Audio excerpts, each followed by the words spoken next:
Bismillahirrahmanirrahim. Assalamualaikum warahmatullahi wabarakatuh. Pemirsa MTA dimanapun Anda berada, senang sekali saya Irfan Hafizur Rahman dapat kembali menjumpai pemirsa dalam program Seruan Khalifah. Itu program yang akan mengupas kembali khutbah dan juga pidato yang disampaikan oleh Hazur Hadrat Hafiz Masih Al-Khamis Ayyadullah Ta'ala bin Nasir Aziz. Khutbah yang akan kita bahas pada episode kali ini adalah khutbah yang beliau sampaikan pada tanggal 31 Juli 2020 yang beliau sampaikan di Masjid Mubarak, Tilford, UK. Bersama saya telah hadir seorang narasumber yang tentu tidak asing lagi, yaitu Bapak Maulana Rahmat Hidayat Syahid. Assalamualaikum Pak Rahmat. Waalaikumsalam. Sehat Pak hari ini? Alhamdulillah sehat. Alhamdulillah. Baik Pak Rahmat, kita akan mengupas kembali khutbah yang beliau sampaikan pada tanggal 31 Juli atau khutbah yang bertepatan dengan hari Idul Adha. Ya.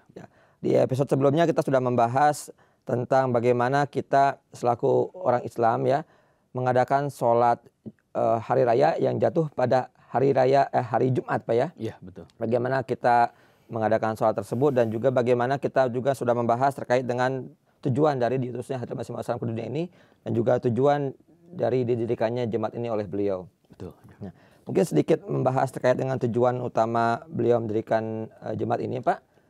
Huzur dalam khutbah tersebut menyatakan bahwa jemaat ini adalah supaya tujuan utama mendirikan jemaat ini adalah supaya manusia dapat keluar dari kekotoran duniawi dan meraih kesucian sejati serta mengarungi kehidupan seperti malaikat. Nah, bisa mungkin Bapak sedikit jelaskan terkait dengan tujuan dari didirikannya jemaat ini oleh beliau. Jadi memang betul sekali ya. Ini merupakan satu nubuatan dari Rasulullah SAW sendiri. Dan merupakan sunatullah ya bahwa ketika kehidupan bahkan nubuatan ini bukan hanya dari Rasulullah tadi, ini merupakan sunatullah yang dinubuatkan oleh berbagai utusan Allah Ta'ala ya. Bahwa ketika keadaan kehidupan di dunia ini jauh dari agama, melupakan Tuhan sampai kepada titik nadirnya, maka saat itu akan selalu dibangkitkan seorang utusan dari sisi Allah Subhanahu Wa Ta'ala yang tujuannya adalah untuk membersihkan jiwa-jiwa mereka, untuk mengembalikan keimanan mereka sehingga kembali kepada jalan ketauhidan. Nah, ini tujuan bahkan semua nabi 124.000 nabi yang diutus oleh Allah Subhanahu Wa Ta'ala itu tujuannya sama, itu untuk menegakkan kembali tauhid.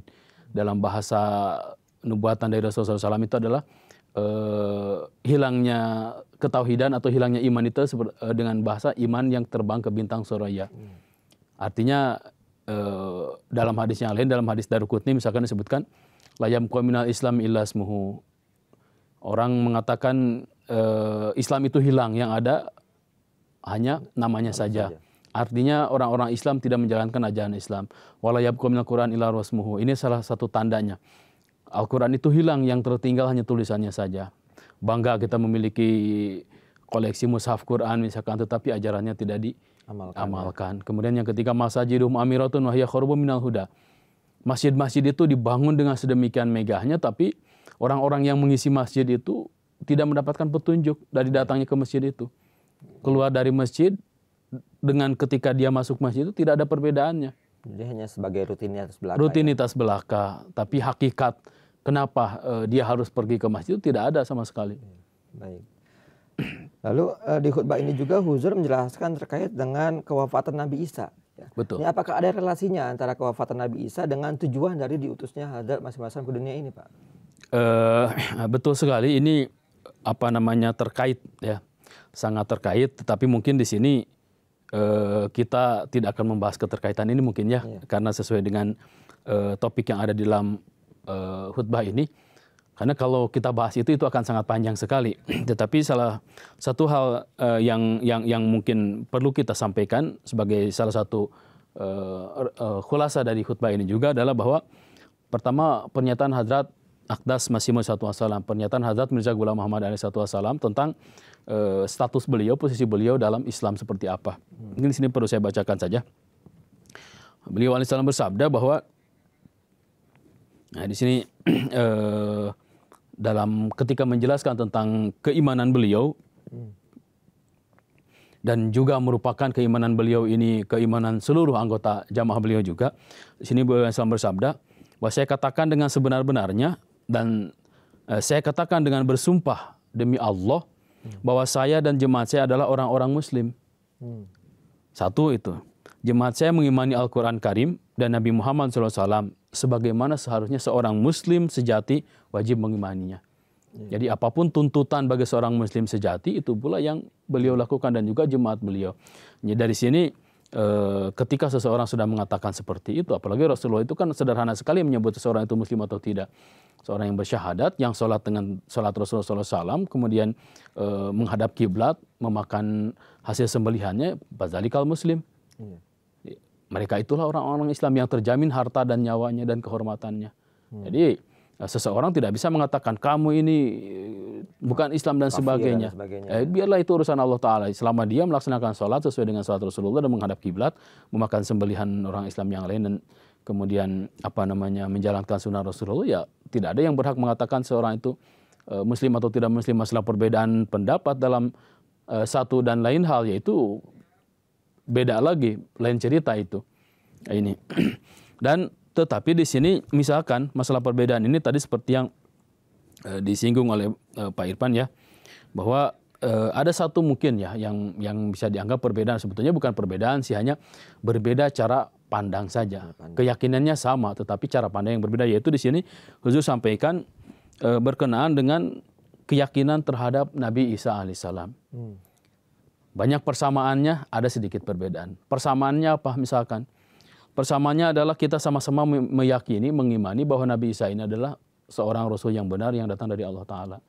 Yang kedua, Nabi Isa itu sebagaimana dikabarkan oleh Al-Quran, wa rasulan ila Bani Israel, Nabi Isa itu diutus hanya kepada Bani Israel. Yang ketiga, tidak ada seorang Nabi pun yang kembali dari dunia ini, yaitu menghadap pada Allah Ta'ala tanpa menyempurnakan tugasnya. Demikian juga dengan Nabi Isa. Nabi Isa ketika wafat dari dunia ini dan kembali ke haribahan Allah Ta'ala itu setelah menyelesaikan tugas kenabiannya, yaitu untuk menyampaikan pesan Allah SWT kepada 12 suku Bani Israel, yang mana tempat di mana beliau diutus itu yaitu di Palestina itu, yang Israel ya sekarang itu kawasan Israel Palestina itu hanya ada 2 suku saja, sementara 10 suku yang lain harus dicari di pelosok-pelosok dunia. Banyak mencari domba-domba yang hilang. Yang hilang, dan itulah yang dilakukan. Ini sama-sama kita meyakini seperti itu. Ya, betul. Tetapi ada sedikit perbedaan di sini adalah berkenaan dengan nubuatan dari Rasulullah SAW tentang kedatangan Nabi Isa di akhir zaman. Ya. Nah, kita meyakini dan sebagaimana dijelaskan di sini oleh Hadrat Khalifatul Masih bahwa yang dinukil ya sabda dari Hadrat Masih Maud di sini, beliau alaihissalam bersabda, memang benar pula saya sama sekali tidak percaya bahwa Nabi Isa alaihissalam telah naik ke langit ya dan hidup di langit. Telah naik ke langit dan hidup di langit. Keyakinan yang diyakini oleh orang-orang luar sana. Iya, ini udah kayak astronot mungkin sekarang. Dengan tubuh jasmaninya, ini catatannya. Ya siapapun, jadi dalam istilah kalam itu, dalam istilah ilmu kalam, orang yang berfitrat baik yang meninggal itu ruhnya itu akan diangkat ke langit, maksudnya di derajat yang tinggi gitu. Itu bukan hanya para nabi gitu, itu orang-orang salih juga ketika dia wafat, dia membawa amal yang baik, iman Islam yang diterima, itu ruhnya itu akan disimpan di langit. Bukan jadi, jasadnya ya. Naik ke langit, tetapi dengan catatan bahwa naik ke langit itu tidak dengan jasadnya. Artinya kenaikan itu setelah kewafatannya, derajatnya yang naik, bukan jasadnya. Jasadnya kan tanah, badan kita ini dari tanah kan kembali ke tanah. Kemudian Hazur juga di sini sampaikan, dan sampai sekarang masih hidup katanya. Nah ini satu lagi. Dan sampai sekarang beliau pertama tidak percaya bahwa Nabi Isa itu naik ke langit, hidup di sana, sampai sekarang masih hidup. Dari tahun 33 Masehi ya, kurang lebih ya, peristiwa penyaliban sampai sekarang 2020. Artinya hampir 2000 tahun. 1980 tahun. 80 tahun. Hidup di langit. Bagaimana ceritanya itu?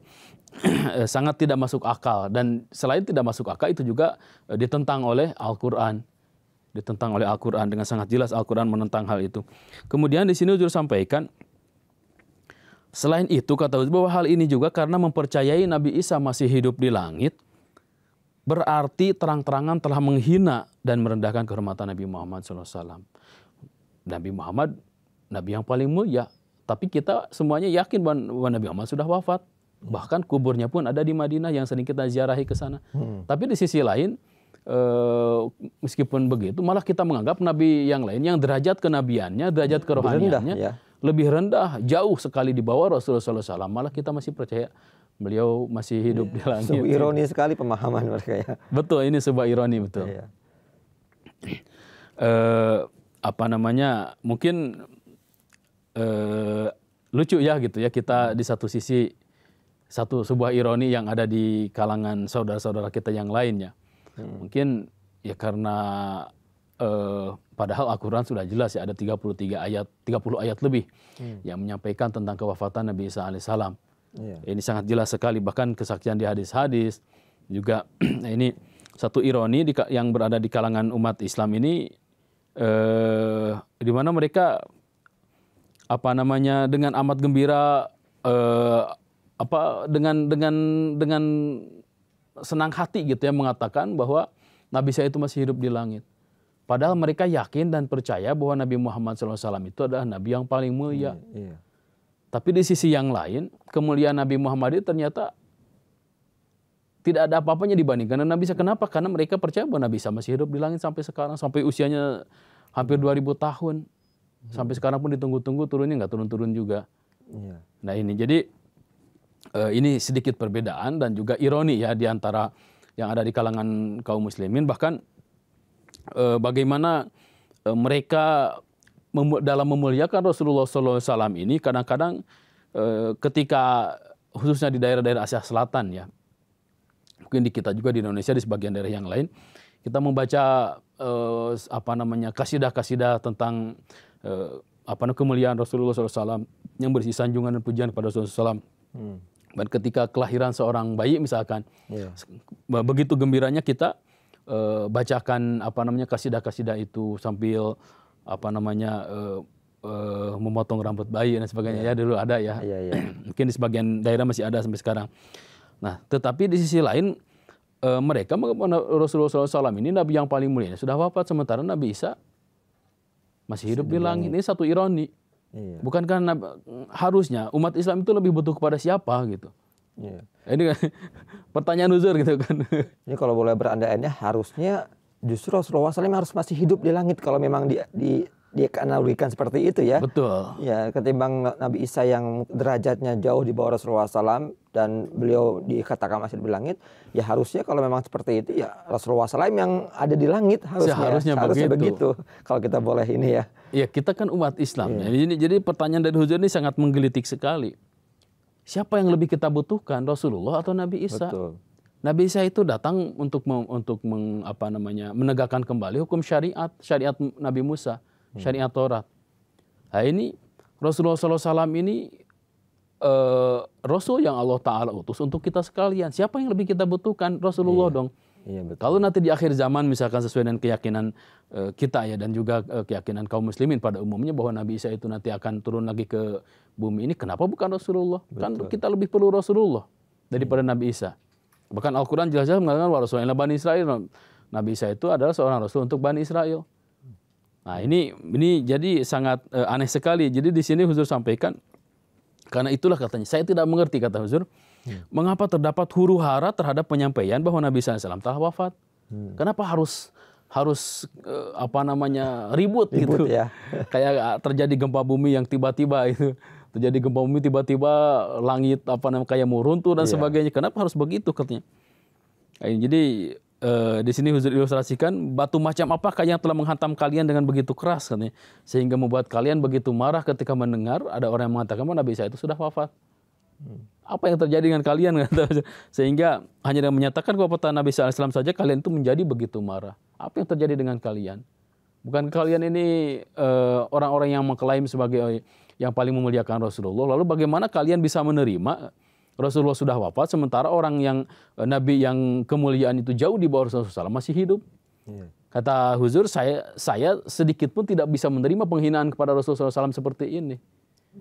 Dan ternyata Al-Quran menjelaskan bahwa 30 ayat menyatakan kewafatan Hadrat Isa alaihissalam. Bahkan tidak ada satu ayat pun dalam Al-Quran yang menyatakan Nabi Isa alaihissalam ini naik ke langit dan hidup di langit, tidak ada. Bahkan ini tantangan dari jemaat kita ya, sudah 130 tahun lebih. Kalau buktikanlah dari Al-Quran. Tidak perlu memberikan label macam-macam, kafir, murtad dan sebagainya. Sekarang berikanlah bukti dari Al-Quran bahwa Nabi Isa itu masih hidup di langit, sudah cukup. Kan orang dengan berbagai usaha mau menghancurkan jemaat ini dan sebagainya sejak 130 tahun lebih ya sejak dulu. Apakah ada yang berhasil? Tidak ada. Iya. Karena mudah, mau menghancurkan jemaat ini mudah. Jemaat ini mengakui, sebagaimana tadi dijelaskan oleh Hadrat Masih Maud SAW di sini, bahwa mengakui bahwa Nabi Isa itu sudah wafat. Jadi kalau misalkan mau menghancurkan jemaat, ya gampang, turunkan Nabi Isa, ini Nabi Isanya, selesai. Tetapi kalau itu tidak bisa, ya minimal apa dalil-dalil yang kita sampaikan, penjelasan yang kita sampaikan itu simak dengan baik gitu, renungkan. Iya. Nah ini. Ya, tapi kalau kita menyimak lagi tadi yang disampaikan oleh Huzur terkait dengan kewafatan Nabi Isa, bagaimana sih Pak pemahaman dari para sahabat ya khususnya terkait dengan kewafatan Nabi Isa ini? Apakah mereka juga para sahabat meyakini akidah yang sekarang ini ada di kalangan orang-orang non-Ahmadi, atau bagaimana pemahaman mereka sebenarnya Pak? Jadi sebetulnya catatan sejarah ya sudah memberikan gambaran yang jelas kepada kita.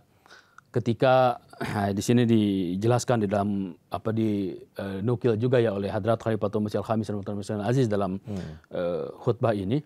Jadi ketika Rasulullah SAW wafat, sedemikian besar kecintaan yang ada pada diri para sahabat itu, sampai-sampai mereka itu tidak siap mendengar bahwa Rasulullah SAW itu wafat.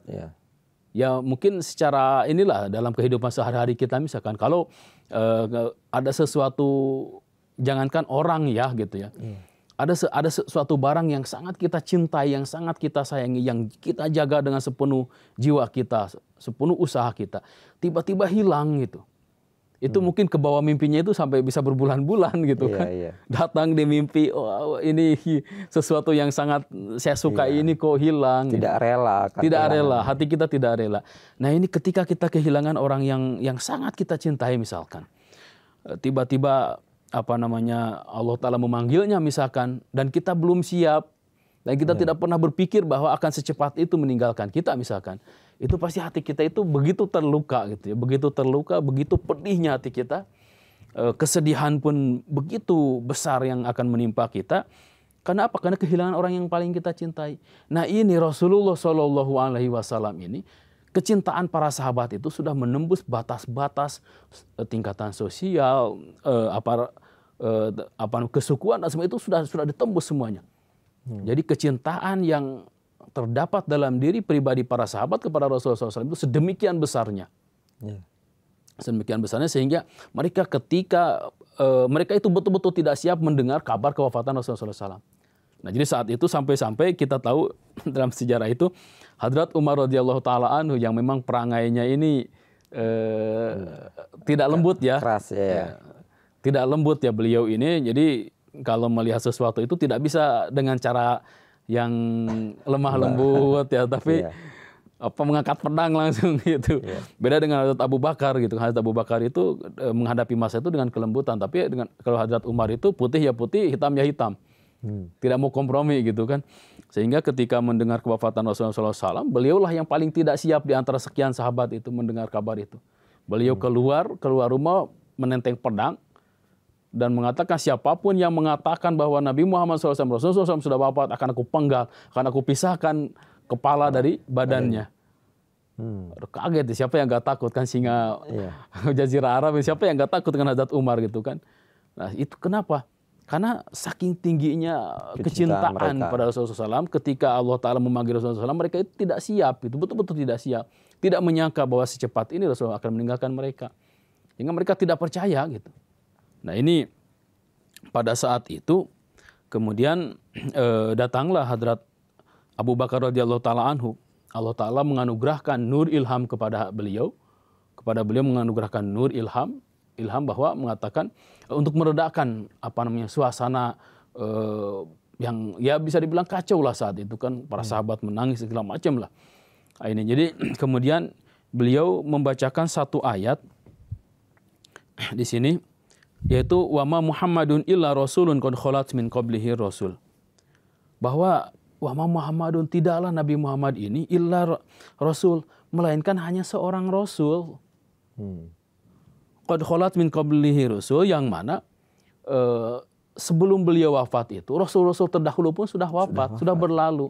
Jadi kalau sekarang beliau wafat ya bukan sesuatu yang aneh, karena rasul yang datang dari Allah Ta'ala itu pasti satu saat akan menghadap Allah Ta'ala. Tidak ada yang hidup abadi. Saat itu tidak ada seorang sahabat pun yang interupsi. Memprotes atau ya. Memprotes. Misalkan, oh sebentar, atau Abu Bakar sebentar, kan Nabi Isa masih hidup di langit kan. Tidak ada yang memprotes. Apa mereka tidak tahu? Mereka ini mendapatkan pengajaran langsung dari Rasulullah SAW gitu. Iya. Apakah mereka tidak tahu bahwa Nabi Isa itu masih hidup di langit? Sehingga ketika Hadrat Abu Bakar mengatakan begitu, mereka terima saja, udah oke lah kalau begitu. Tanpa protes. Ini kan tidak masuk jadi logika kita ya. Harusnya kalau misalkan, oh tidak, itu Nabi Isa masih hidup di langit. Jadi ayat ini tidak masuk. Tetapi di sini tidak ada pengecualian. Iya. Tidak ada istisna di dalam ayat ini. Semuanya, seluruh Rasul siapapun yang datang min qablihi sebelum Rasulullah SAW itu, qad khalat, semuanya telah wafat. Seluruh Rasul tidak terkecuali di sini.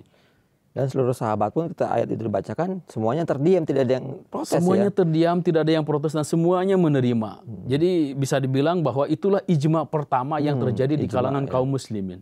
Iya. Kalau masih ada yang protes-protes, artinya belum ijma kan. Iya. Ini semuanya sepakat. Artinya itulah ijma yang terjadi, ijma pertama yang terjadi di kalangan kaum muslimin yang mengatakan tentang bahwa ketika Rasulullah SAW saja sudah wafat, apalagi Rasul-Rasul yang lain. Iya. Nah ini. Ya, kemudian di khutbah ini pun Huzur mengutip salah satu syair ya yang ditulis oleh Hadrat Hasan bin Sabit radhiyallahu anhu. Saya akan coba bacakan Pak syairnya Pak ya. Ya, beliau membacakan syair, engkau dahulu adalah biji mataku. Kini setelah kewafatan engkau, mataku menjadi buta. Setelah kematian engkau, ku tak peduli siapapun yang mati. Namun yang kutakutkan hanyalah kewafatan engkau. Ini sebuah syair yang sangat indah yang menggambarkan bagaimana kecintaan mereka, para sahabat kepada Rasulullah SAW, dan mereka tidak rela akan kehilangan beliau. Betul. Ya. Mungkin bisa Bapak jelaskan lebih detail lagi penjelasannya. Ini salah satu gambaran bagaimana tidak siapnya mereka kehilangan Rasulullah SAW. Jadi yang ada dalam pikiran mereka itu hanya Rasulullah SAW. Jadi ketika Rasulullah SAW wafat, itu dunia ini seolah-olah sudah runtuh, kiamat gitu bagi mereka itu. Dan mereka tidak peduli mau ada yang wafat lagi setelah itu, tidak peduli, karena yang mereka yang menjadi tujuan mereka hanya Rasulullah SAW.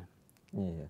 Baiklah Pak Rahmat, jazakumullah atas penjelasannya yang sangat luar biasa. Mudah-mudahan apa yang tadi kita bahas bisa bermanfaat untuk kita semuanya.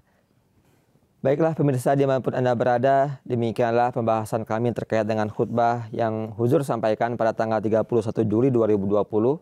Semoga apa yang tadi kita bahas bisa memberikan manfaat untuk kita semuanya, dan semoga kita bisa mengamalkan segala petunjuk dan juga nasihat yang Huzur sampaikan dalam khutbah tersebut. Saya dan juga kru yang bertugas mohon undur diri. Wabillahi taufiq wal hidayah. Assalamualaikum warahmatullahi wabarakatuh.